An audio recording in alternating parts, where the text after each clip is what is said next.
Could really come any time now from the FDA whether it will approve emergency use of Pfizer's COVID-19 vaccine. An advisory panel signed off on the plan about this time yesterday.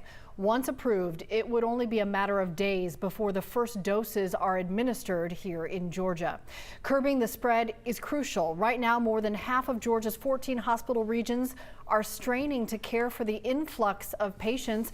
More than 2,800 people are in the hospital statewide for COVID. This is also the fifth highest day we've seen for COVID cases since the pandemic began. The state reporting more than 4,700 new cases today. Among the first to receive the vaccine, residents of our state's long-term care facilities. And today, administrators learned more about the distribution process from state health officials. Reveal investigator Andy Parati joins us now with more on what they discussed.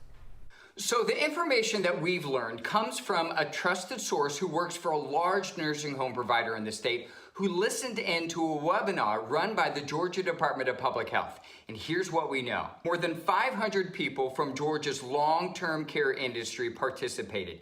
It was a meeting that lasted about an hour from 1 to 2 p.m. today. It included information about the vaccines made by Pfizer and Moderna, the two pharma companies awaiting FDA approval. It appears nursing home facilities with equipment to keep the vaccine the required temperatures may get direct access to administer it themselves.